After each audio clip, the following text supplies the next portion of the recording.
nos sirven para pensar un poco la universidad del siglo XXI también. Entonces, esta especialización que no solamente tiene que ver con, o este seminario que no solamente tiene que ver con el análisis, la construcción del PEI, qué es lo que significa el PEI dentro de una institución escolar, también tensionar y focalizar un poco más macro el nivel del análisis para pensar los desafíos de la educación universitaria hoy. Entonces, si les parece, podemos empezar a pensar desde ahí las intervenciones teóricas. No sé, Lina, ¿qué te parece? ¿Si puede ser? Sí, muy de acuerdo porque en ese constructo andamos. Claudis, ¿qué nos podría colaborar también con manejar las intervenciones? ¿Tú hablaste con Carlos, pues? Sí, yo hablé con Carlos, pero estoy bien, profe, ya me siento mejor, entonces no hay problema. O sea, ¿puedes manejar los dos procesos? Sí, señora. Ah, bueno, listo, Claudia. O dejamos que, porque me da, o sea, que tú te dediques a la grabación y que Carlos nos colabore más bien, para que por si acaso. Como quieras, profe, igual ahí ya está la grabación para ahorita subirla a YouTube. Pero si Carlos nos puede ayudar, pues perfecto. Carlos, ¿tú estás por allí? Sí, profe, buenas tardes, acá estoy. Hola, Carlos. Enrico, que yo te pueda ver, ¿me dejas verte por favor? ¿Será que no tengo cámara? Ay, no, qué horror. ¿Será que nos puedes entonces ir ayudando con el proceso de intervenciones? Sí, claro que sí, no hay ningún problema. Entonces yo quedo acá pendiente de quienes van alzando la manita y vamos trabajando. Vale, no quiero recargar a Claudis que yo soy como mala con ella y ves. Listo, mi profe Virginia. Voy a pedirles el favor, tanto usted como a mi profe Carlos, que nos permitan grabar esta intervención. Para nosotros es muy importante porque la idea es que posterior a esto vamos a crear en grupo nuestros propios PIs para inventarnos nuestra universidad y que este sea un insumo importantísimo para la Gran Colombia que inicia por iniciativa del vicerrector a ajustar un poco su PI al contexto que estamos actualmente viviendo. Entonces, si nos permiten, claro está, ¿no? Digan que sí. Sí, por supuesto. Mi profe Carlos, Gustavo, perdón. ¿No fue? Problema. Sí, sin problema, ¿no? Listo, mi profe. Muchas gracias. Entonces, iniciamos, mi profe Virginia. Gracias. Bueno, gracias. Si empezamos a hablar de PEI, o si lo que nos interesa a nosotros es hablar sobre el PEI, cómo se construye y cuál es la importancia del PEI para cualquier institución, es importante considerar que el PEI se construye en conjunto. En realidad, toda la institución debería ser parte integrante de la constitución o de pensar ese PEI.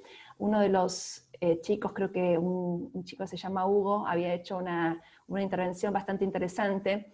El PEI está conformado por definición, está conformado por toda la comunidad institucional. Pero antes de pensar en la comunidad institucional, me parece importante que cuando nosotros pensamos un PEI, justamente tenemos que analizar, describir y pensar esa institución. Entonces, como mínimo, tenemos que saber, o tenemos que tener en cuenta qué entendemos nosotros por una institución educativa, y que esa institución educativa está determinada por el contexto cercano a la cual pertenece, y en la época, por supuesto, ¿no? Entonces tenemos que hacer dialogar las variables de tiempo y de espacio. Por supuesto que la intervención que yo les voy a presentar hoy está pensada desde dos posturas epistémicas no antagónicas, sino que constituyen mi forma de pensar. Por un lado, las teorías críticas, fundamentalmente de la voz de Paulo Freire, y por el otro lado, las teorías de la complejidad, de la voz de Edgar Morin. Pero también no podemos hacer dialogar solamente a dos personas desde el punto de vista educativo y desde el punto de vista filosófico, sino que también tenemos que hacer dialogar autores que nos hablen sobre el contexto. Ese contexto fundamental para poder hacer para poder construir y realizar cualquier proyecto educativo institucional, que viene de la mano de la sociología.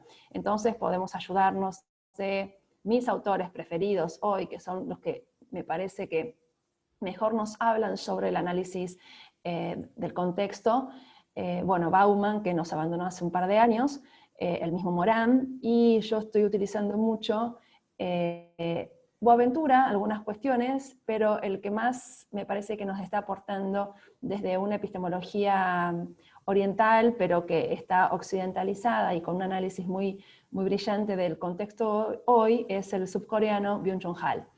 Me parece que es un sociólogo vivo, que tiene una dimensión de análisis, a mi criterio, sumamente exquisita, para poder pensar lo que nos está pasando como sujetos dentro de esta sociedad hoy. Entonces, si nosotros estamos hablando de PEI, tenemos que tener una definición de qué entendemos por institución. No podemos empezar a hablar del PEI si no tenemos una institución. Entonces, esta institución nosotros la tenemos que conocer. No podemos hablar de un PEI si no tenemos una definición de educación.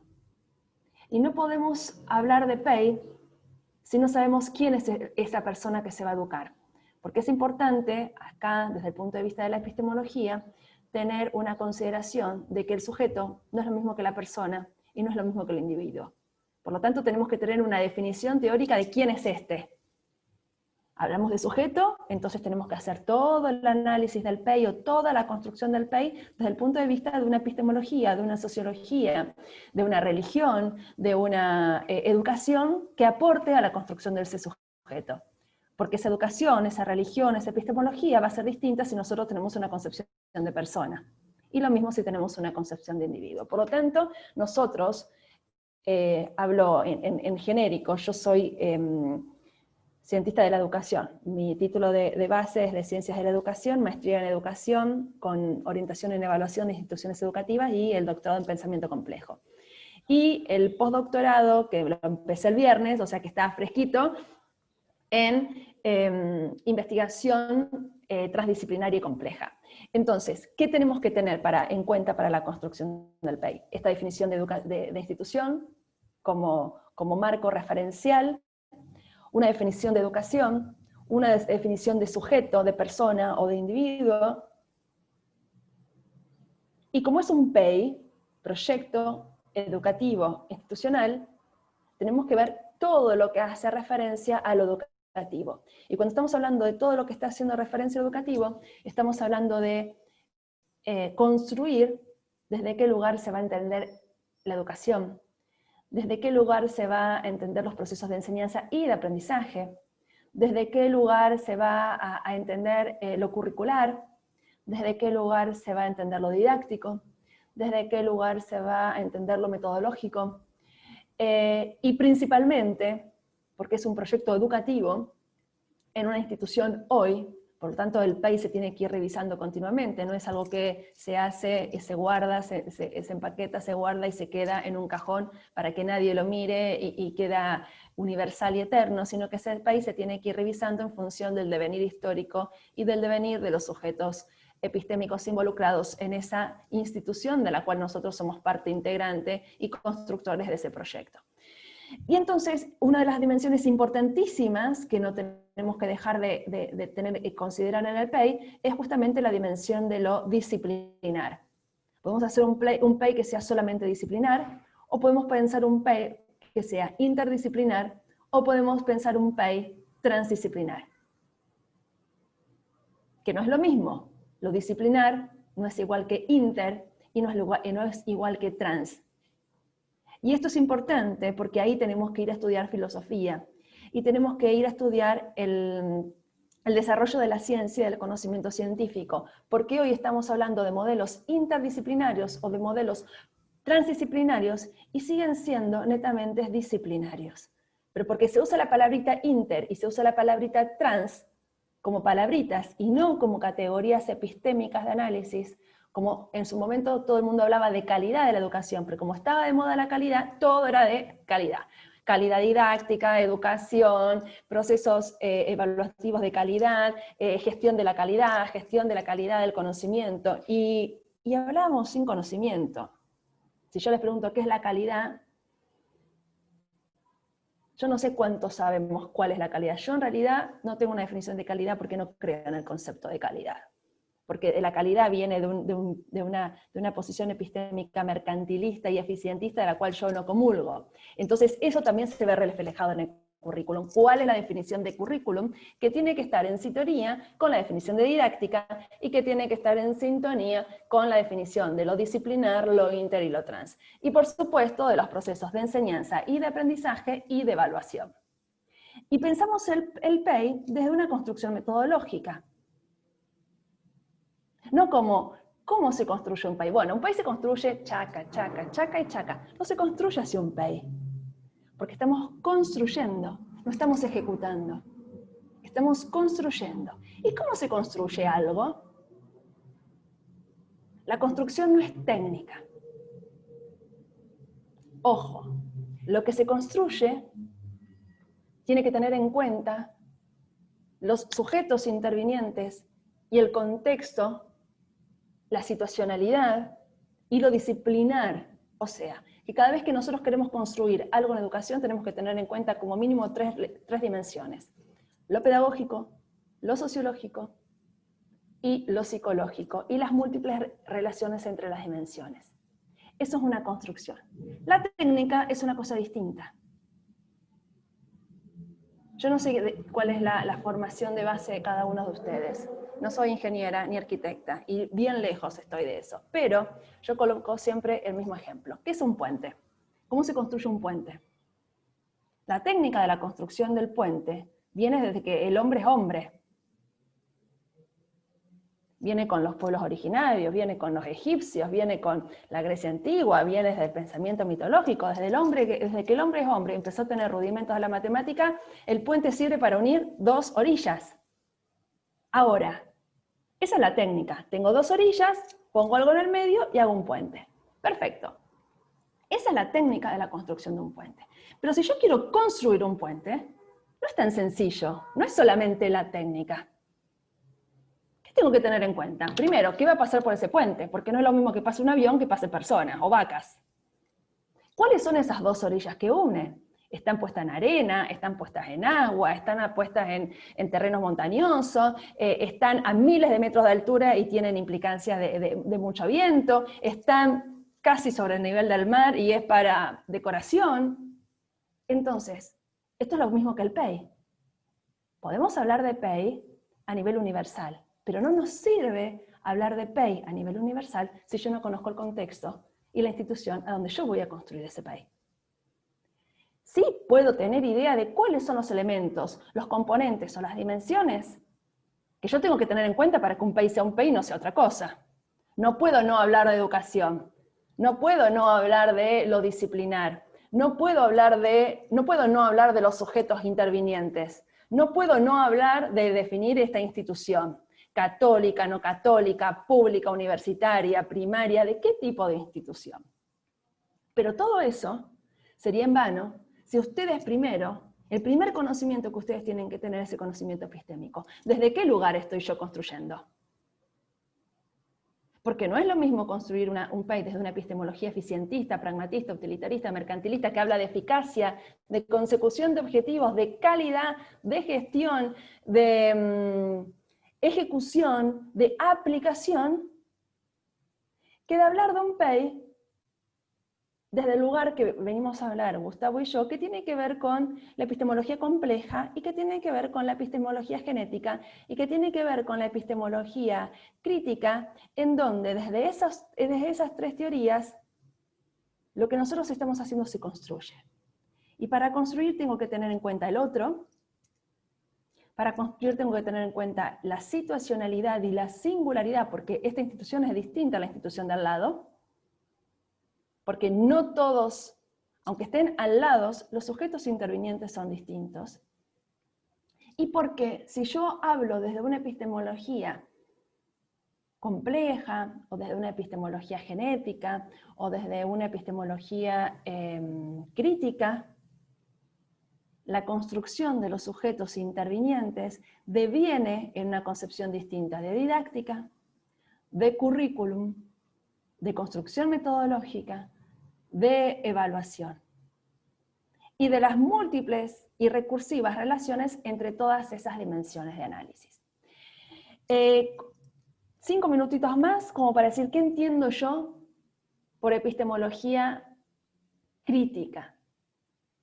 Ustedes saben, deben haber leído en función de lo que yo pude haber, lo que yo estuve escuchando, que cuando hablamos de teorías críticas estamos hablando de que las teorías críticas surgen en la Escuela de Frankfurt en 1923 en Alemania, con la condición de posibilidad de que era un semillero muy interesante de filósofos, de historiadores y de sociólogos que se juntaron para criticar la concepción positivista de la ciencia, pero que lamentablemente, como su mayoría eran judíos, vivieron la Segunda Guerra Mundial, esta escuela de Frankfurt lamentablemente se disolvió. Mucha gente murió en la guerra, a mucha gente lo mataron, y otra poca gente migró para Estados Unidos. Uno de esos que migra a Estados Unidos es Habermas, y que a fin de la década del 60 escribe su teoría de acción comunicativa, en donde él expone su teoría de conocimiento, que la llama la teoría de los intereses constitutivos del conocimiento o del pensamiento. Y que le hace referencia y define que es una teoría de los intereses, porque los teóricos críticos se caracterizan que cada vez que ellos hacen un estudio de algo, hacen una historia de lo que están estudiando.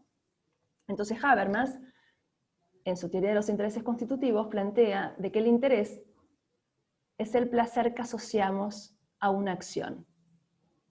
Es la única definición que yo en 45 años he aprendido de memoria, pero porque es bellísima y no es porque está de memoria, sino que él dice que el interés es el placer que nosotros asociamos a una acción. Y ese placer no es el placer sexual de Freud, sino que se va a Aristóteles y que dice que es el placer por la racionalidad, es el amor por el conocer. Entonces hace referencia al eros aristotélico.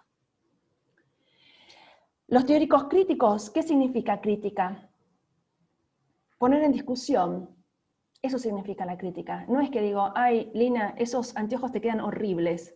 No es esa crítica, no es una crítica destructiva, no es que, ay, ese color de pelo es espantoso, no combina con tu cara. No, eso es criticar. Pero las teorías críticas lo que hacen es tensionar lo que estamos estudiando.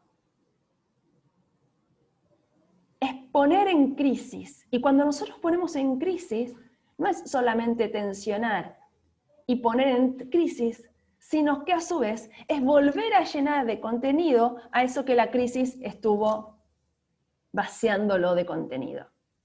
Por eso la propuesta epistémica que viene de las teorías críticas no tienen que ver con esta racionalidad lineal de orden y progreso del positivismo del siglo XIX y del conductismo del siglo XIX, del estímulo y de la respuesta, y no de la pedagogía del siglo XIX de que el docente sabe y el alumno no sabe, sino que el elemento, la categoría importante que interviene en la construcción de las teorías críticas, en tanto poner en crisis lo que nosotros estamos estudiando para volverlo a llenar de un contenido distinto, es el componente ideológico e histórico.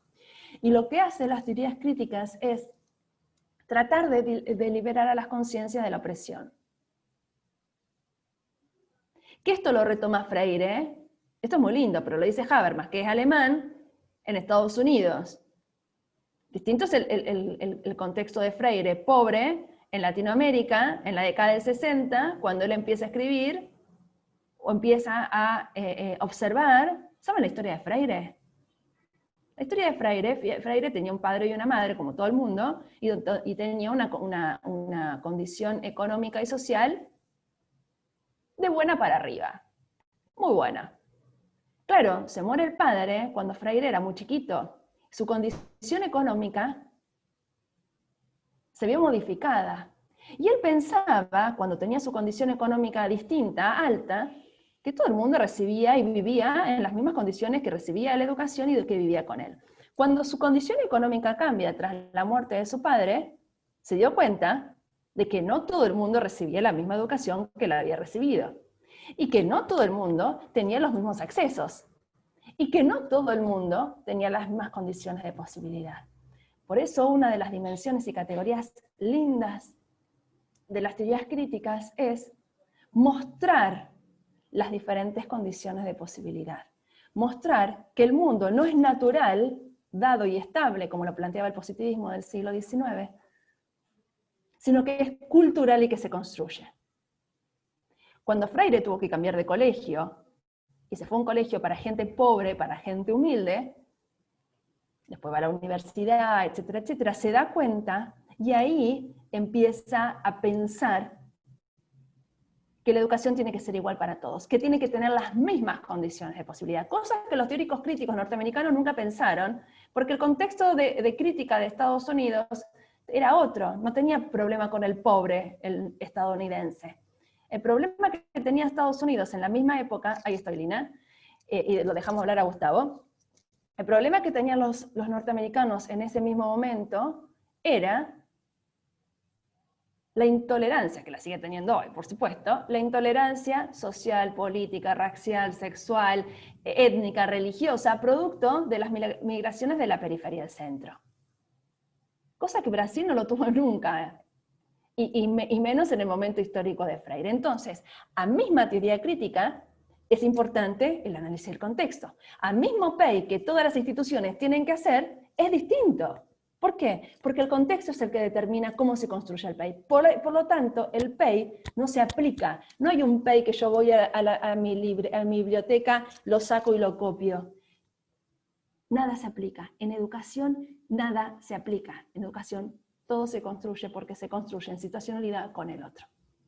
Ahí te dejo, Lina.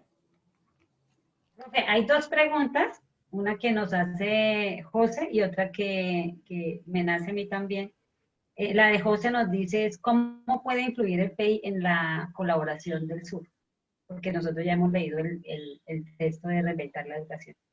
Y la que yo le sugiero es cómo lograr impactar el PEI del docente desde su mismidad, desde su mismidad del conocimiento para lograr una educación liberadora. Porque es que hablamos de educación liberadora, pero como que todavía no tenemos claro realmente qué es una educación liberadora. Bueno, a ver, dos preguntas que son muy interesantes. Primero, el concepto de sur.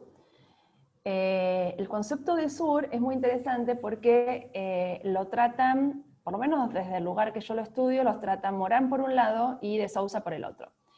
Los dos viven, los dos son europeos, los dos son sociólogos, uno le lleva al otro 20 años. Morán le lleva 20 años, 20 o 30 años, 70, 80, 90, 20 años a Morán.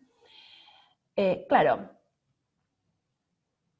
ustedes, humildemente les digo, para ser buenos educadores, no exitosos, porque yo no creo en el éxito, sino que creo que uno es buen educador o se pone un kiosco y no maltrata la inteligencia ajena. Para ser un buen educador, uno tiene que conocer epistemología. Entonces se ponen ya a estudiar epistemología. Cuando yo estaba estudiando el sur, justamente, creo que para hacer no sé qué cosa, tanto Morán como de Sousa empiezan a hablar del sur con mayúscula, el sur epistémico, porque el sur no es geográfico, no es que el sur es una indicación geográfica, sino que el sur es epistémico, haciendo relación a que la metamorfosis y que el cambio tienen que venir desde una posición no europea, no cristiana y no occidental, no porque no sea cristiana, en el sentido de crítica a esta ideología que surge con el discurso del método, de que el conocimiento científico y el conocimiento válido es el occidental, el europeo y el cristiano, desde el siglo XVII hasta hoy. Entonces, tanto Morán como de Sousa, cada uno desde su lugar distinto. De Sousa, a mí se me plantea un poco la discusión ahí, porque de Sousa lo está planteando desde un discurso neoliberal, pero Morán lo está planteando de la epistemología compleja. Los dos hacen referencia al sur, los dos son marxistas de base, los dos construyeron teorías, vienen los dos del mismo lugar, digamos, pero se separan, porque uno lo analiza desde el entramado complejo, y el otro lo analiza desde discursos neoliberales. Y los dos vienen a pensar el sur y ponen los ojos en Latinoamérica. El sur no es geográfico, el sur es epistémico, y el sur está haciendo referencia a que el cambio hoy, a nivel de la ciencia, es como la metamorfosis de la mariposa. Se tiene que pensar desde un lugar distinto, no desde el norte. Entonces, nosotros pensemos que cada vez que hablamos de un lugar, en todos lados hay nortes y sures. Bogotá es el norte de los otros sures de Colombia, y no porque Bogotá está esté en la punta norte del país. Buenos Aires está en el centro de Argentina, en la costa este de Argentina, en la mitad de Argentina, y es el norte, y no geográficamente el norte está indicado porque es el centro donde está Buenos Aires. El norte hace referencia al pensamiento hegemónico, y el sur hace referencia a la fiesta, a la barbarie. Entonces, tenemos que ver cómo llenar de conocimiento científico este sur, porque ve la realidad desde un lugar distinto. Entonces, para nosotros construir un PEI que tenga relación con lo que dicen las epistemologías del sur, no es que tenemos que forzar la construcción del PEI para ver en qué lugar yo pongo este sur con mayúscula para que haga referencia a la epistemología del sur. Lo que está planteando la construcción de un PEI desde las epistemologías del sur, que seguramente Gustavo a lo mejor lo puede llegar a explicar desde una dimensión distinta, es justamente pensar lo que dice de Sousa y pensar lo que dice Morán. De Sousa habla de la sociología de las ausencias. En el PEI nosotros podemos poner, teniendo en cuenta las epistemologías del sur desde el punto de vista de Sousa, qué ha quedado por fuera en la construcción universal de ese PEI. ¿Cuáles son las voces? ¿Cuáles son las otras voces, las otras realidades, los otros excluidos por siempre del PEI? Entonces, aquello que de Sousa habla de las epistemologías de las ausencias, darnos cuenta qué es lo que quedó ausente del discurso para colocarlo. Y Morán hace referencia a lo político, hace referencia a este sur que tiene que construir la complejidad y la contrahegemonía, digamos, teniendo en cuenta esta relación, y lo toma de Freire, de relación de horizontalidad entre el yo que conoce, el tú que conoce, y el mundo, que es el contexto singular de esa construcción del PEI. Y siguiendo con la pregunta de Lina, yo me constituyo como sujeto en función del otro. Si yo no tengo en cuenta al otro, no estoy constituida yo como sujeto. Por lo tanto, yo en este momento soy educadora porque estoy dando una clase a ustedes, o estamos conversando. Pero yo me saco los auriculares y voy a bañar a mi hija, y soy madre. Pero yo me constituyo en madre porque tengo una hija. Y yo me constituyo en docente porque los tengo a ustedes. Uno se constituye como sujeto en función del otro y la cultura.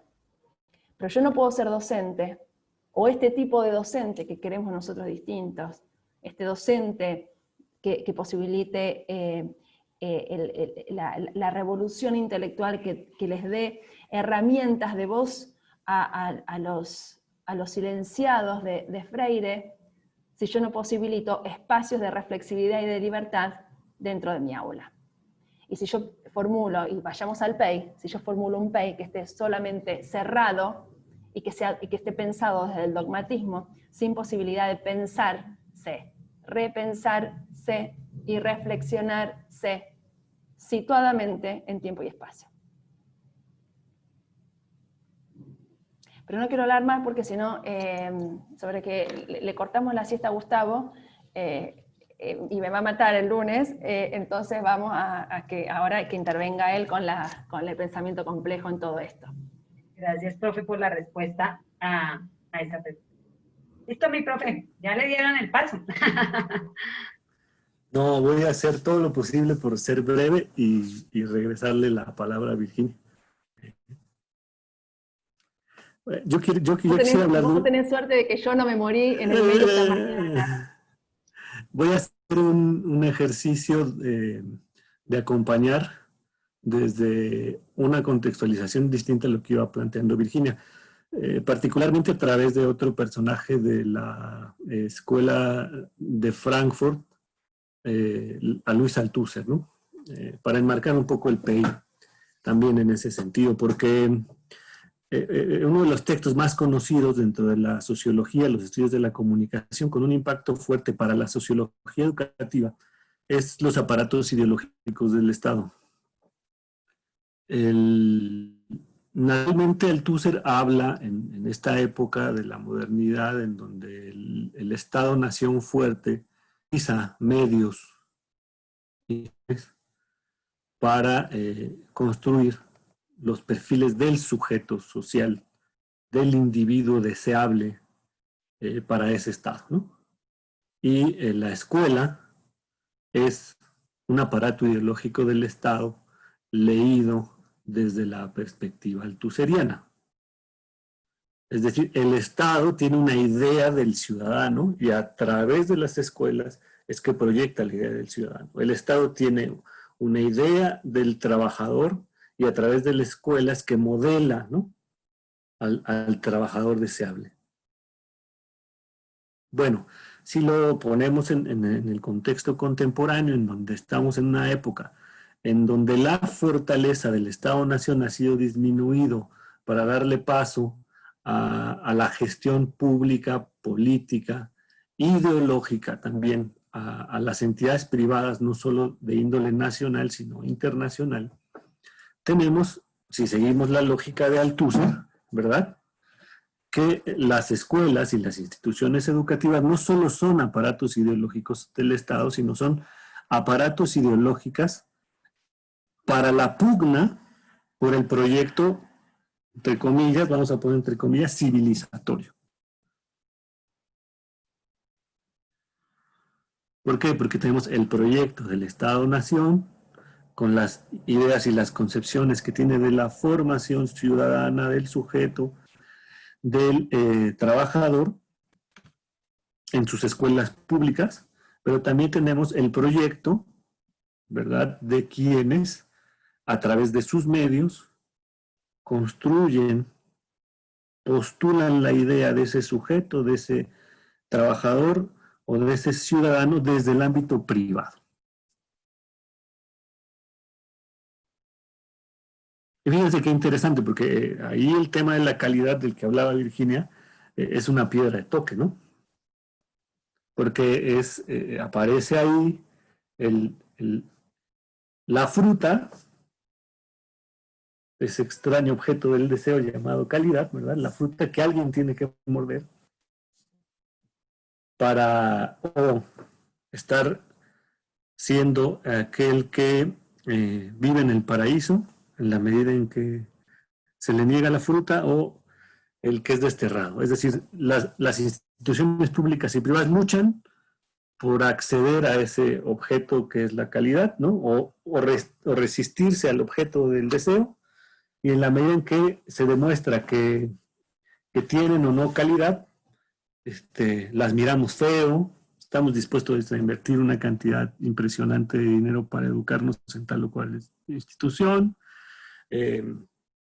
y ponemos en juego nuestro autoconcepto, ¿no? ¿Cómo yo voy a estudiar en esa cosa tan fea que se llama universidad tal? Y entonces todos los que salen de ahí son ignorantes y yo como voy a otro lado, entonces me voy a llenar de ese halo de inteligencia que me da esta otra universidad. Fíjense cómo ideológicamente, ¿no?, nos trabajan, nos intentan trabajar también en esa pugna, digamos, por el proyecto civilizatorio. Porque es lo bello del pensamiento crítico, de la teoría crítica de esta escuela de Frankfurt, que nos dice, no seamos ingenuos. Es decir, muy bien, habrá grandes universidades privadas, habrá grandes universidades públicas, pero no seamos ingenuos consumiendo, digamos, ¿sí?, la idea de que no tienen intereses, como decía Virginia. Si tienen intereses, hay intereses. Yo también tengo un interés. Pongo en juego mis intereses y entro a un campo en donde la crítica es una herramienta fundamental para que yo pueda tomar decisiones de manera primero informada y después de suerte que yo pueda sortear esas calamidades e identificar esas oportunidades en el contexto ahora de esa lucha ideológica entre los distintos estilos de proyectar a la escuela. Ahora, ¿qué es lo que hace que la escuela, que la universidad tenga ese carácter deseable y de interés? Pues que naturalmente no le deja de acompañar la ciencia y el proyecto educativo. Es decir, la ciencia y el proyecto educativo son fundamentales para la vida social y para la vida cultural, independientemente del tipo de ideología que la construya. El proyecto educativo y el proyecto científico nos han mostrado que en la medida en que nos acompañan y además nos construyen, ¿no? Nos ofrecen más beneficios que calamidades. Voy a meter aquí al pensamiento complejo de manera un poco forzada, pero el pensamiento complejo en realidad surge con la intención de recordarnos eso. Si tengamos cuidado con lo que vamos a empezar a construir, ¿no? Entre la mitad del siglo XX y el siglo XXI respecto de la ciencia y la educación. Porque la ciencia en su trayecto en la modernidad evidentemente ha creado muchas cosas buenas, pero estamos en un umbral en el que todas esas cosas hermosas que ha producido la ciencia y que ha producido la educación pueden tender más hacia la calamidad. Entonces, la manera que tenemos de intentar reconducir el barco, ¿no? No me dejarán mentir ni Lina ni Virginia, y ustedes quizá lo habrán visto, porque recurro al barco, ¿no? Porque Edgar Morin nos habla en algunos de sus textos sobre el Titanic, ¿no? Es que nuestro planeta Tierra, podríamos usar la metáfora y decir que lo estamos llevando como un Titanic si seguimos la lógica del proyecto científico y educativo de la modernidad. Todo es progreso, todo es comodidad, todo es la ventaja del hombre fundamentada en el etnocentrismo, ¿no? Y sabemos hoy más que nunca que a partir de los años 70, pues el impacto humano sobre las condiciones del planeta Tierra parecen entrar en un estado de no retorno, es decir, estamos frente a los problemas del cambio climático, los problemas de la falta de satisfacción de bienes y servicios por nuestros estilos de habitar, ¿no? Y de convivir en las ciudades y todo esto que configura los problemas ecológicos de nuestro tiempo, ¿no? Entonces dice Edgar Morin, para ir acercando al pensamiento complejo, hay que tener mucho cuidado. Porque si asumimos lo que dice Althusser respecto de que la universidad y lo que hace la universidad con el proyecto científico y el proyecto educativo pueden llevar impreso un sentido ideológico, nosotros necesitamos oponer una resistencia crítica a eso. Y el pensamiento complejo es una estrategia. Edgar Morin no es ajeno al pensamiento crítico. Al contrario, lo reconoce abiertamente. Es decir, él es deudor, por muchas razones, del pensamiento crítico antes del marxismo. Y además, a su edad ya no tiene pretexto. Ya él aprendió de todos los del siglo XXI, si queremos ponerlo así, ¿no? A sus 96 años, si no me equivoco. Ahora, para ir cerrando entonces, cuando Edgar Morin entonces plantea el pensamiento complejo, lo que nos dice es que nos hemos comprado la idea de que la ciencia sirve para generar un proyecto de desarrollo. Ese proyecto de desarrollo está fundamentado en la ciencia de corte positivista, que yo voy a denominar que se fundamenta en el paradigma de la simplificación. Y sobre ese paradigma de la simplificación se han construido instituciones universitarias de orden público y de orden privado. Y sin lugar a dudas eso va a estar impreso también en sus PEIs, ¿no? Porque no nos hemos puesto a reflexionar qué tanto ese discurso no lo hemos asumido críticamente, sino lo hemos asumido técnicamente, dijera Virginia. Y entonces somos entidades reproductoras del paradigma y sujetos reproductores del paradigma.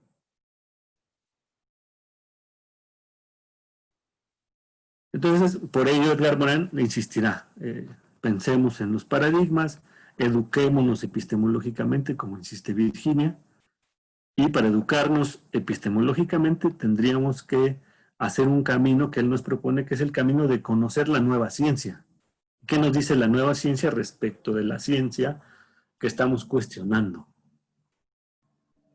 Y por eso se mete con lo que hacen los físicos, con lo que hacen los biólogos, con lo que hacen los químicos, ¿no?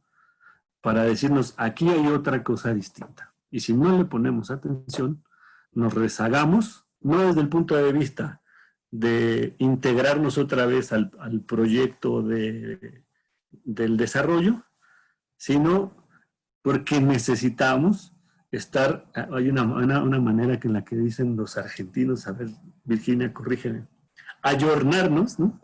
¿Sí? Han asumido muy bonito esa palabra. A mí no me gusta tanto, ¿no? Pero sí, hay que ponernos al día, pues, ¿sí? Si no nos ponemos al día, tenemos amplias dificultades para atender las exigencias del contexto que nos habla de Virginia. Y hay que ponernos al día epistemológicamente y respecto de lo que se está produciendo científicamente, que está generando cuestionamientos a la ciencia moderna. Y desde ahí podemos empezar a refundar, ¿no? A cuestionar el proyecto pedagógico y el proyecto científico. Y ahí es donde aparece, pues, la multiversidad Mundo Real Edgar Morán, los 7 saberes antes, ¿no? Y después de los 7 saberes, la idea de Edgar Morán de formar formadores en pensamiento complejo y la UNESCO haciendo una parte de eco a lo que él está planteando y demás. Pero lo voy a dejar ahí porque claramente Virginia, en términos específicos a lo pedagógico y a lo educativo, probablemente les pueda decir más que yo. Pero yo no quería dejar pasar esto. Porque el PI, sin lugar a dudas, o en el contexto que estaba planteando, o es un instrumento de reproducción, ¿verdad?, paradigmática, en donde yo replico lo que decía Lina, esquemas de educación bancaria, o se puede convertir en lo que venía invitándonos a hacer Virginia. Es un esfuerzo de integración de distintos actores para el proyecto educativo en el marco de un contexto bien leído y afortunadamente interpretado. Lo que tenemos es que hay muchas instituciones que, para no involucrar a más personas, también hay que ser francos, hacen del PI un instrumento para replicar la educación bancaria. Mi profe, aquí hay un colega que nos hace una afirmación y dice: muchas veces el conocimiento empírico es mucho más práctico que el conocimiento académico y se puede evidenciar en la carrera que tiene que ver con la ruralidad y el campo. Un ingeniero agrónomo puede aprender mucho de los campesinos. Ese por un lado. Y una preguntita que yo tengo es, la práctica docente no solo es un objeto de saber de las ciencias de la educación, sino también es una actividad teórica y praxeológica de diversos saberes. Entonces, desde ahí, ¿cómo proponer esa transdisciplinariedad en la educación, sobre todo en la educación superior? Sí, voy para allá. Lo primero, este tipo de comentarios que hace el compañero siempre nos ponen en una encrucijada que es importante tratar de sortearla. Entonces voy a ir despacio. ¿Por qué? Porque esto que dice el compañero respecto de lo que podríamos denominar el conocimiento indígena es lo mismo que dicen quienes se han desarrollado en el campo del laboral y de haber entrado como barrenderos se convierten en gerentes. Es decir, hay un conocimiento, sí. Hay un conocimiento práctico, sí. Hay un conocimiento que se puede desarrollar con independencia de los saberes académicos, sí. Cierto, ¿no? ¿Se puede enriquecer a alguien con independencia de haber asistido a la universidad? También. Ahí no está el problema. ¿Sí? Si nosotros asociamos la idea de que el conocimiento es un instrumento para el acceso a las condiciones de vida que el capitalismo nos ha puesto enfrente, estamos equivocando el insistir en ir a la universidad. Ahí lo que necesitamos es elegir una profesión y caminamos en ese sentido. Ahora, ¿por qué hago todo esto que parece que no tiene nada que ver? ¿Por qué digo todo esto que parece que no tiene nada que ver con lo que dice el compañero? Muy bien. No es que haya una cosa más práctica o menos práctica que el conocimiento académico. El conocimiento académico tiene su práctica y tiene sus entornos de acción.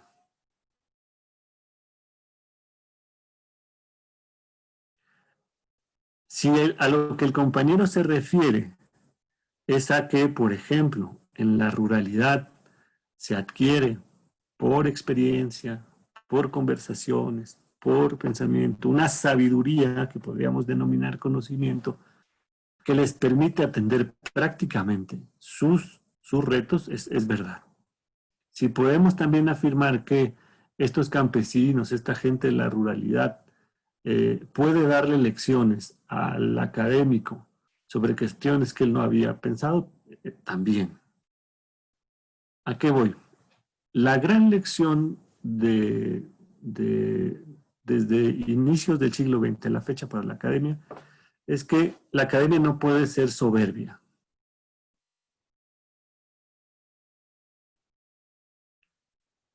Es decir, que a la academia le pueden enseñar, como bien dice el compañero, los que están afuera de ella, y el académico debe estar dispuesto a aprender.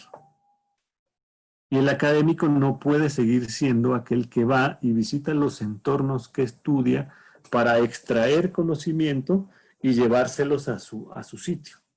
El académico debe también estar en capacidad de generar procesos de reconocimiento con el otro. Yo creo que los compañeros ya, algunos de sus estudiantes ya habrán experimentado esta sensación que tienen las comunidades de que llegan los estudiantes y les preguntan, bueno, ¿y usted va a volver después de que haga su tesis o su investigación o no? Porque si va a volver, entonces tal vez le ayudo. Pero si usted no va a regresar y nada más me va a instrumentalizar para usted lograr tener su título, no tengo tiempo para usted. Y fíjense que ahí hay un reto importante. No nos están tratando mal, nos están diciendo hay una historia, ¿no? Hay un conjunto de gente detrás de usted que dice que se preocupa por nosotros, pero que en realidad lo que le preocupa es acabar su carrera y se van. Necesitamos pensarnos éticamente en ese sentido y lo que dice el compañero va por ahí. Yo creo que primero hay que aliviar las soberbias, porque estamos en un entorno académico que tiene su valor y se aprecia en esta sociedad. Entonces, saber que nos aprecian nos debería más bien volver más responsables y por lo tanto más éticos en el ejercicio de lo que hacemos. Le voy a poner otro ejemplo. Hay una sociedad cooperativa de indígenas mexicanos que gestiona millones de dólares sola, por ellos mismos. Sí requirieron asesoría académica y demás, pero lo que quiero decir es que se autogestionan y son una de las cooperativas de América Latina más exitosas. Tienen banco, tienen acceso a vivienda, cosas que yo no puedo gozar en el trabajo que tengo porque no tengo ni seguridad social, ¿no? Ni acceso a créditos para... Fíjense, ellos sí lo tienen. Y llegan unos estudiantes de ingeniería soberbios que no han trabajado nunca, que tampoco tienen acceso a esas cosas. Y les dicen, no, es que nos da mucho gusto haber venido aquí porque nosotros les queremos ayudar a mejorar. Fíjense. El muchacho asume que él tiene un conocimiento para que ellos logren algo que según ellos, por ser indígenas, no tienen. Y no ha puesto atención en el contexto de todo lo que sí tienen. Y ellos le dicen, ¿qué cree? Que no los necesitamos.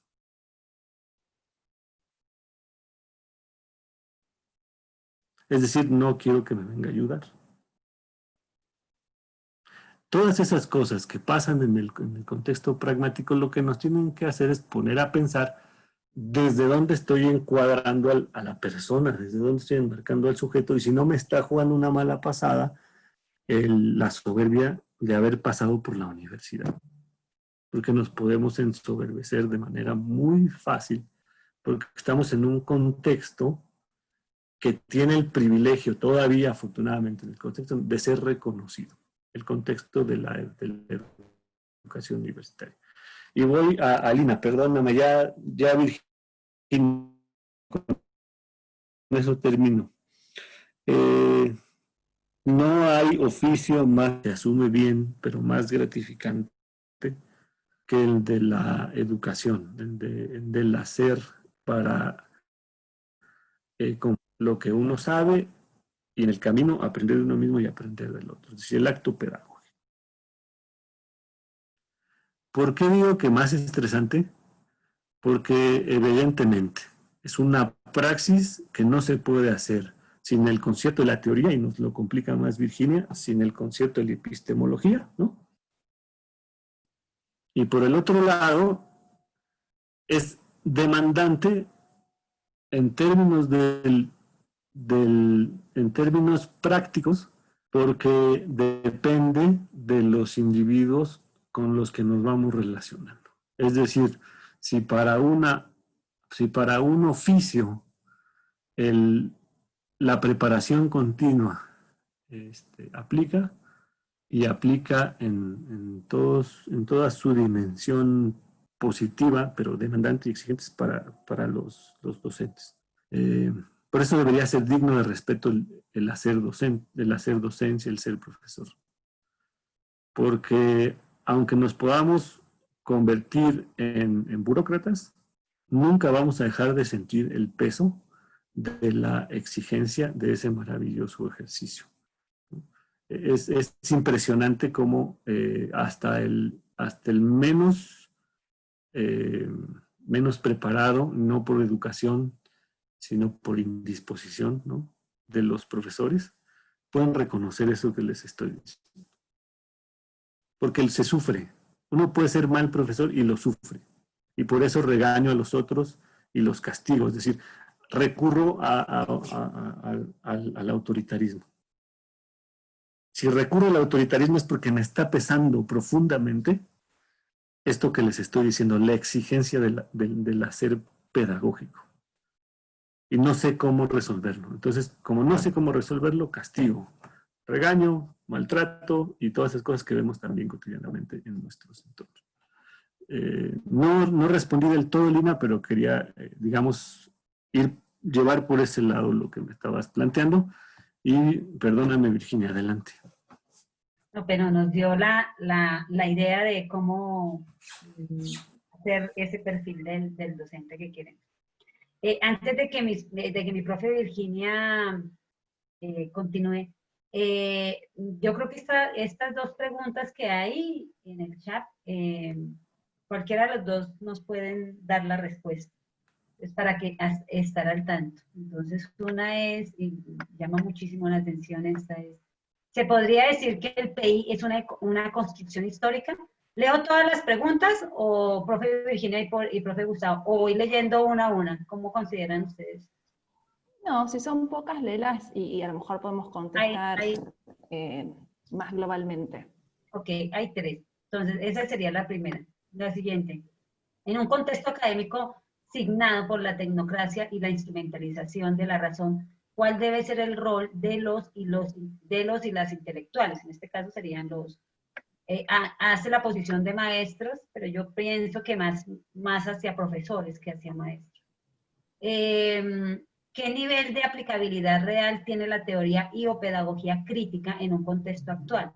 Si le apuntamos a escapar del funcionalismo al que obedecen los dispositivos ideológicos institución, ¿qué posibilidad hay de satisfacer las necesidades y o expectativas de un mundo tecnocrático instrumentalizado? Pues como lo dijo el compañero anteriormente, o sea, se une a la pregunta anterior. Virginia, adelante. Está castigada, profe Virginia. No, yo ya... Ya levanté el castigo. A ver, me parece muy interesante. Quiero retomar algunas cosas de Gustavo quiero retomar algunas cosas de Gustavo y también ver esto de que lo que nosotros estamos hablando, yo cuando estaba haciendo mi maestría sobre evaluación y formación docente, fui a entrevistarme con una persona en Buenos Aires, yo vivo en Rosario, que había escrito libros con Morán, que se llama Raúl Mota, y que en su momento era una de las personas que más sabía de complejidad, la única que hablaba de complejidad en Argentina. Entonces, él me dijo una cosa, y yo se las repito a ustedes, porque en función de las preguntas que están haciendo, no por el pensamiento complejo, sino por las teorías críticas también. El pensamiento complejo, me dijo Mota, es un estilo de vida. A ver, nosotros en la facultad, en la universidad, estudiamos diferentes teorías, pero me da la sensación que en función de algunas preguntas, es que seguimos pensando que las teorías están allá, muy lindas, en el escritorio o en la biblioteca, y que yo voy, las tomo, las aplico y las devuelvo. Las teorías son teorías científicas, son edificios teóricos, pero uno cuando adhiere en cuerpo y alma, no sé, Gusti, vos, en cuerpo y alma una teoría, uno la siente parte de uno. A ver, yo... mi pensamiento complejo y mi pensamiento crítico, que van totalmente de la mano, lo llevo a todos los ámbitos de mi vida. No es el ámbito académico que yo hablo de complejidad o me comporto críticamente o complejamente en la universidad y en mi casa no. Tanto las teorías de la complejidad como las teorías críticas, la invitación que nos hacen es una invitación a pensar. De pensar la relación con la realidad desde un lugar distinto y no dogmático. Ahora, si nosotros pensamos cómo aplicamos las teorías complejas o cómo aplicamos las teorías críticas para conocer, enseñar, hacer un PEI, las estamos volviendo dogmáticas. Y el PEI, un buen PEI, sale de la negociación entre todos los actores institucionales, porque el PEI es un instrumento de poder.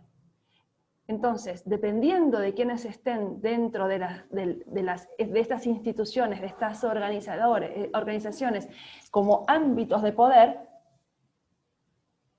van a determinar que sea de una manera o de otra. Por eso es un espacio de decisión, es un espacio de negociación y es un espacio de poder. Porque el PEI nos habla de la institución. Y cuando hablamos de institución, no estoy haciendo referencia al edificio. Estoy diciendo que una institución nos habla de una cultura, nos habla de las personas, nos habla de los procesos involucrados dentro de esa institución, que en nuestro caso es la educación. Nos habla del contexto, nos habla de relaciones de poder y de autoridad desiguales, y que para la construcción del PEI genuino, no puedo hablar de un PEI complejo, no puedo hablar de un PEI crítico, sino que tengo que hablar de un PEI en donde se dialoguen todas las teorías, porque si no ya sería autoritario, ya sería dogmático. Y estaría hablando de la soberbia cognitiva de la cual nos estaba diciendo Gustavo, y no de la democracia epistémica de la cual propone Edgar Morin. Nosotros tenemos que lograr, porque todavía no lo tenemos, y esto hace referencia a lo que estaba planteando Gustavo, necesitamos lograr esta democracia epistémica. Un saber no vale más que otro.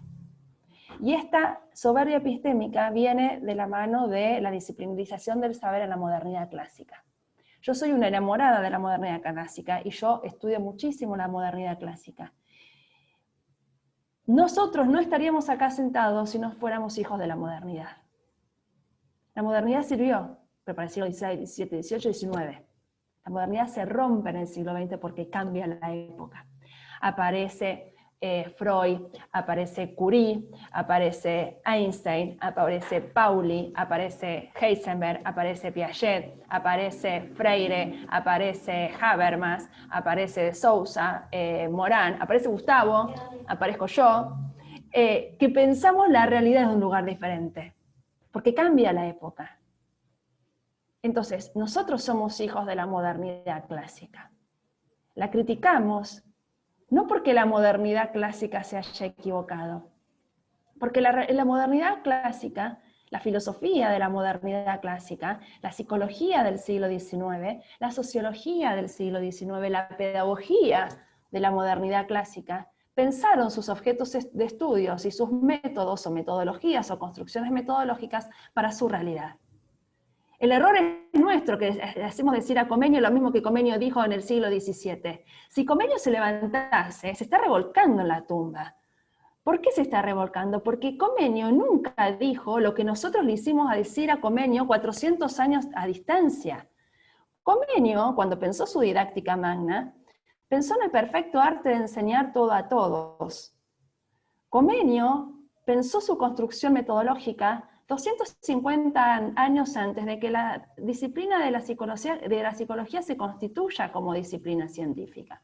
Porque dijo que tenemos que tener en cuenta la evolución intelectual de la alumna que está aprendiendo. Porque dijo que teníamos que tener en cuenta de enseñarle a los chicos cosas que les sirvan para la vida. Porque dijo que teníamos que tener en cuenta que teníamos que explicar de tantas veces de modo distinto lo que nosotros estamos enseñando para que todos aprendiesen. Pero con la tecnocracia y el instrumentalismo de principio del siglo XX, esa construcción metodológica de Comenio devino en técnica. Entonces se redujo la didáctica a una técnica. La tabla se enseña así. La taxonomía de Bloom. El diseño curricular taylorista. Objetivos determinados previamente. Una educación eficaz y eficiente. El alumno y el docente cosificados, que tenían que responder a lo que los intelectuales pretendían que, desde el lugar que los intelectuales pretendían que se estuviese la sociedad. Nosotros tenemos que pensar que el siglo XX pasaron un montón de cosas y se reinterpretó a la luz de lo técnico la construcción histórica y social, política y epistémica de la modernidad clásica.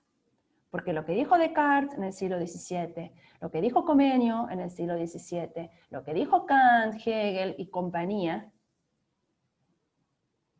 el siglo XX lo toma, lo extrapola sin tener en cuenta el nuevo contexto. Por lo tanto, lo aplica.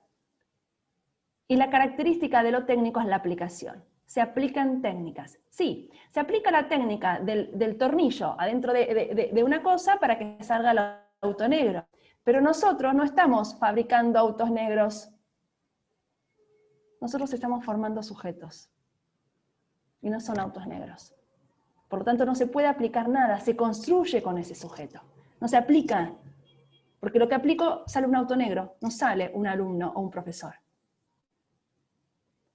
Para la formación docente y para la formación de nuestros estudiantes, independientemente del nivel que estemos hablando, nuestras prácticas pedagógicas se construyen. Y la construcción se da sí y solo sí en situación.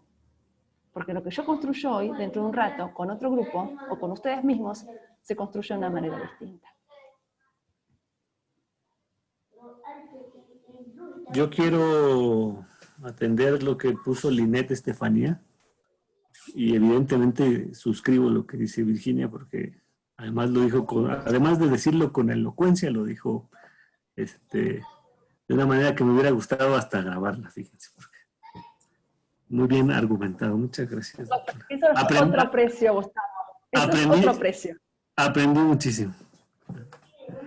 Estudié. Mientras que estaba esperando algunas cuestiones, estaba estudiando.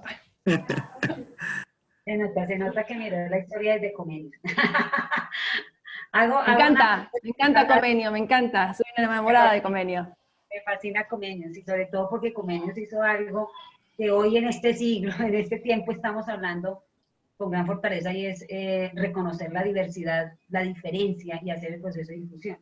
Y de verdad que debe empezar por uno. Y miren que Comenio, miren el siglo en que Comenio lo hace, que de hecho empezó con el reconocimiento de la mujer en el ámbito educativo, y nosotros hasta ahora estamos tratando de impactar los PEI para reconocer la diferencia y atender a la diversidad. Entonces ese tema me parece estupendo, mi profe.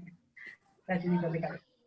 Termino rápido. Linet pregunta sobre si le apuntamos a escapar del funcionalismo al que obedecen los dispositivos ideológicos, ¿qué posibilidad hay de satisfacer las necesidades y expectativas en un mundo tecnocrático e instrumentalizado? Entonces, yo creo que su pregunta nos obliga a pensarnos contextualizadamente, como nos invitaba Virginia. Si lo voy a pensar en términos de construir una vocación de investigador, de científico, entre comillas de intelectual, como decía el compañero, naturalmente no tiene sentido. Es decir, el mundo del funcionalismo ha sido cuestionado, y no solo ha sido ya cuestionado desde la propia ciencia. Si ustedes lo miran, la escuela o la universidad basada en el funcionalismo y en la segmentación de los conocimientos a partir de carreras de 4 años, en donde seguimos sosteniendo la idea de que nos encerramos 8 horas para acostumbrarnos a trabajar 8 horas, ¿no? Sirve, y lo que nos dice Jeff, lo que nos dicen los corporativos internacionales, la Escuela de la Singularidad, Google, universidades, que no se preocupe, ya deje de ir a la universidad, véngase para acá, que en menos tiempo usted obtiene lo que necesita para ser un trabajador en el mercado global. Échese un vistazo a lo que está ofreciendo Google, a lo que está ofreciendo Jeff Bezos, ¿no? Lo que está ofreciendo la Escuela de la Singularidad en términos de educación para trabajar. Otro contexto, si lo que yo quiero, lo que me urge a mí, por razones evidentes, ¿no? Venimos de familias que necesitan que yo esté incorporado al mundo laboral, ¿no? Si lo que quiero es hacer eso, tengo que saber bien que ese mundo mercantilista le viene bien, que yo me aprenda bien las lógicas funcionales, ¿no? La lógica de darle seguimiento a la educación como un dispositivo para crecer y ganar dinero. Y esto no está mal. No, nunca crean que yo les voy a decir que si ese es su proyecto de vida, se están equivocando. En donde creo que sí se están equivocando es en no mirar que ese es un segmento, ¿no?, de posibilidad que viene del contexto. Y que usted debe ser más inteligente para darse cuenta de eso y de lo otro. Es decir, que la educación también tiene proyectos emancipatorios, que la educación también tiene posibilidades de crecer de manera distinta. Ahora, eso me permite responder a la persona que preguntaba sobre el pensamiento crítico. Sin lugar a dudas, es cada vez más urgente que quienes nos formamos o nos integramos a los procesos educativos vivenciemos, como decía Virginia, el pensamiento crítico y lo acerquemos a quienes estén dispuestos a arroparlo. E insistamos a quienes no están dispuestos a que lo miren. Porque el problema no es que yo te convenza de que ese es el camino para la emancipación. El problema es que yo no tenga la habilidad de incubarte el interés para que lo mires y descubras que si tú sigues pensando así como caballo de carreras, ¿sí?, lo que estás produciendo en ti es una ceguera. Edgar Morin en Los 7 Saberes nos habla de las cegueras. Dice Virginia, yo me compro unos lentes, que son las teorías, y me los quito y me los pongo, ¿no? Bueno, en realidad podríamos decir, siguiendo a Edgar Morin, que si yo me compro esos lentes y no estoy dispuesto a mirar con otros lentes, lo único que produzco es una ceguera, porque dejo de ver el contexto. Solo miro desde una perspectiva. Y si voy conduciendo mi vida como si se tratara de un automóvil, estoy mirando solo hacia el frente, como si el camino estuviese adelante y no tuviese otros autos y pudiera mirar por el retrovisor, ¿no? El derecho, el izquierdo y el espejo que tenemos aquí.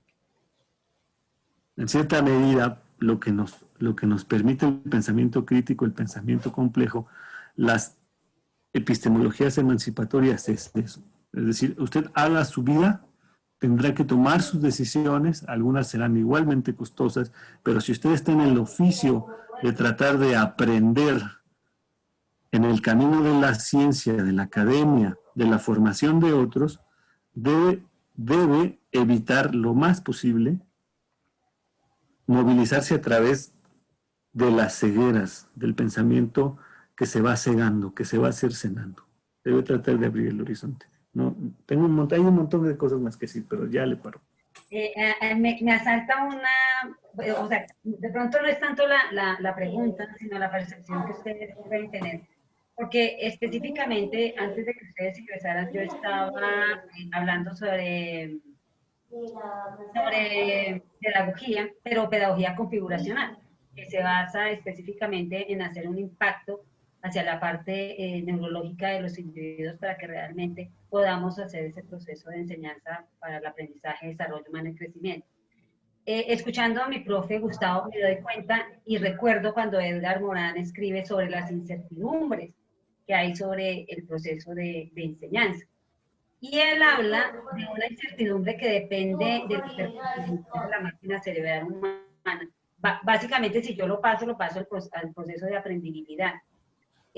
Porque él asume que mientras que en el cerebro, mientras que en los instrumentos, desde la parte técnica y tecnológica, hay un proceso computacional, en el cerebro aparece un proceso cogitacional y que debemos responder a ese proceso cogitacional. Hablarlo y leerlo desde ahí y tratar de sentarlo a la realidad es lo que para mí es bien complejo, porque como Edgar Morin nos dice que hay una incertidumbre ahí, pero que tenemos que estructurar esa incertidumbre, sobre todo en un contexto de alguna manera tan difícil como es la universidad. Es que allí confluye una diversidad de no solamente de conocimientos, sino de creencias. Me gustaría hacer ustedes cómo podemos llegar a superar justo esa incertidumbre que tiene que ver con la aprendizaje. Es mucho más fácil de lo que estás diciendo, es una pavada en términos argentinos, digamos. La incertidumbre está haciendo referencia al imprevisto, es decir, tenemos que tener en cuenta que en el momento de enseñanza y de aprendizaje es mucho más lo que se ignora de lo que realmente sucede. Y uno cuando entra al salón de clase se da cuenta de que es azar puro porque no sabe con qué se va a encontrar. A mí se me ocurrieron 2 o 3 cosas en función de lo que estaba diciendo Gustavo, en función de la pregunta de la persona que hizo el cuestionamiento y de lo que me dijo Lina que habían estado estudiando.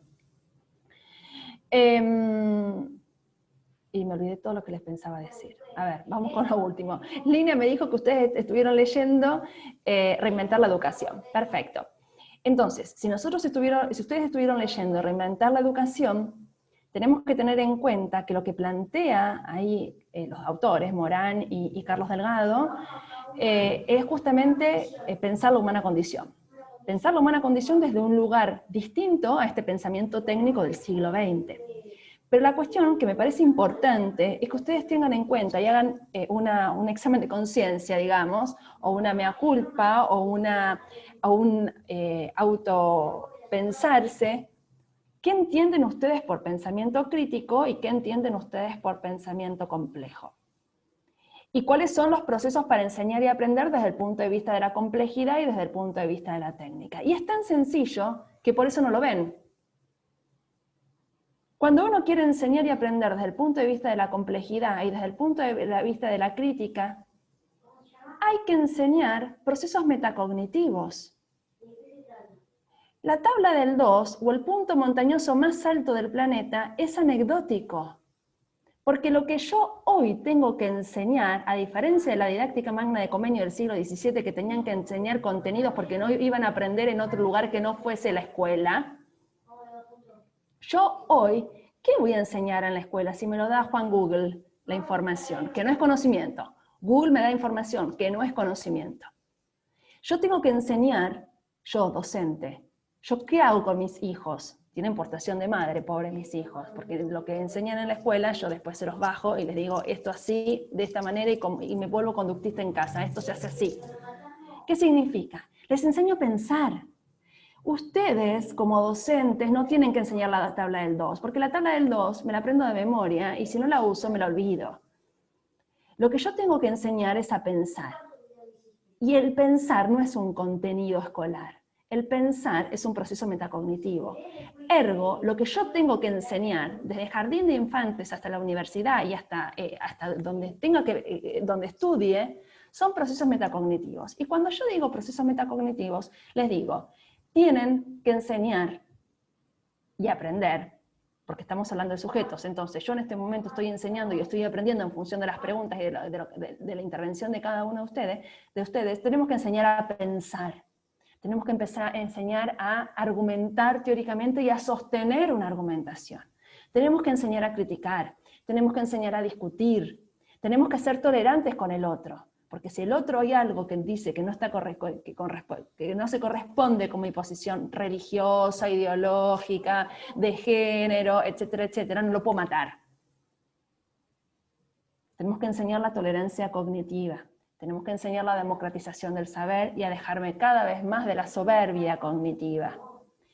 Eso no lo enseña Juan Google.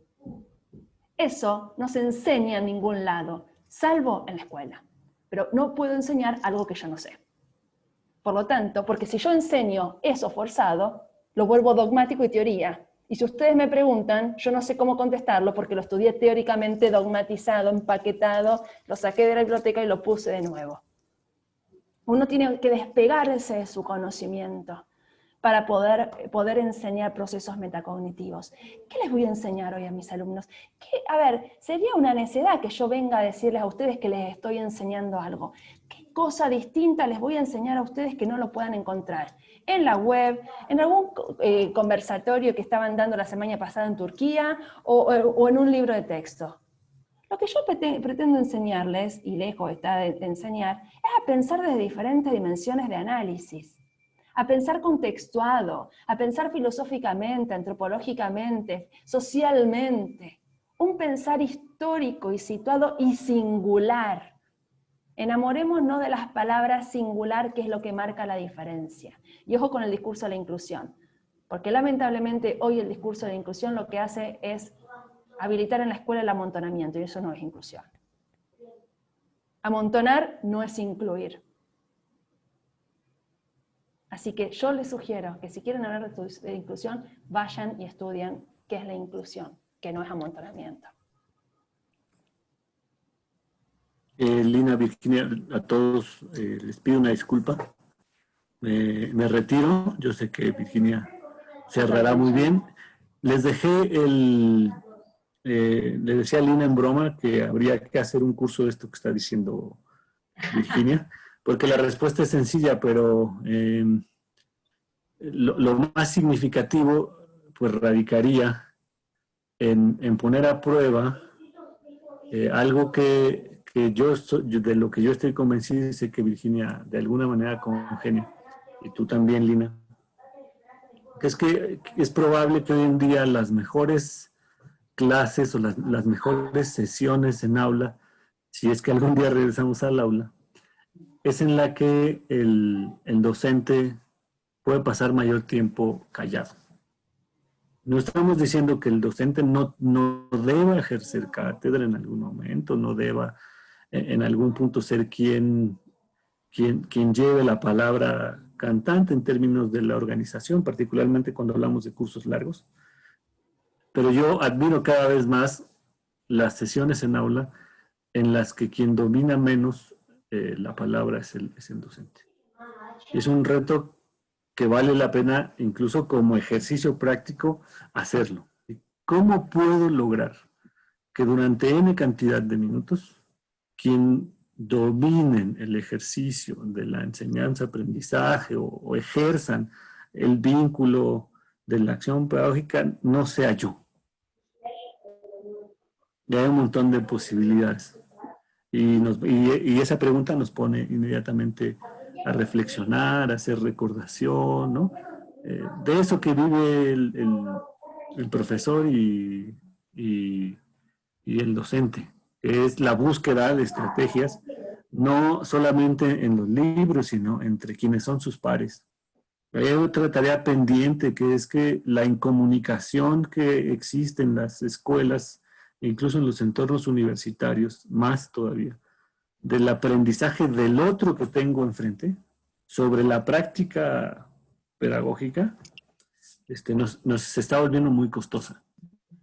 Cada vez es más costosa. Pero no estamos dispuestos a aprender del otro que está haciendo algo bien, no todo, es otra cosa que hacíamos, calificarnos como los mejores profesores de la institución, esos ya no existen, ¿no? Algo hace bien él, que le pueda aprender, algo hago bien yo que probablemente le interese. Y no hay círculos, no hay suficientes círculos de estudio, de reflexión sobre las buenas prácticas al interior de las instituciones, ¿no? Ahí hay mucho que se puede hacer para pensar un curso de cosas muy sencillas acompañándote, Lina. Chao, perdónenme. Chao. Gracias, mi profe. Agustín, gracias.